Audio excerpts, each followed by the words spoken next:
আমার নাম উপমা দাশরথিতা। আবৃত্তি করছি কবিগুরু রবীন্দ্রনাথের লেখা মাকাল কবিতাটি। গৌর বর্ণ নভর দেহ, নাম শ্রীযুক্ত রাখাল। জন্ম তাহার হয়েছিল সে যে বছর আকাল।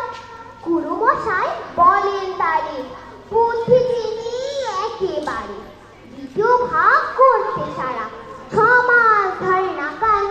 রেগে লেগে বললেন, বাদর নাম কি তোর মাকাল? নামটা শুনে ভাবলে প্রথম, বাকিয়ে যুগল ভুরু। তারপর সে বাড়ি এসে নৃত্য করলে শুরু।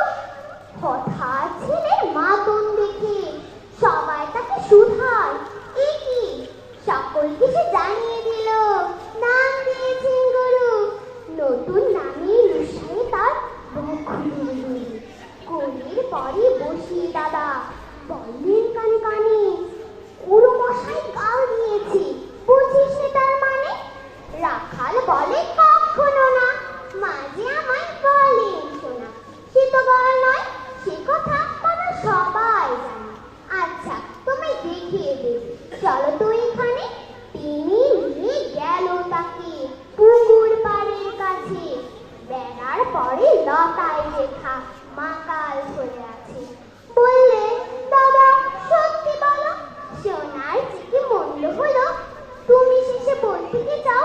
গাল বলেছে গাছে, মাকাল আমি বলে রাখা দুহাত ফেলে নাচি। দুয়াত কলম নিয়ে ছুটি, খেতে হয়ে যায়। লেখা পড়াই মন দেখে মা অবাক হয়ে যায়। খাবার বেলায় অবশেষে দেখেন ছেলে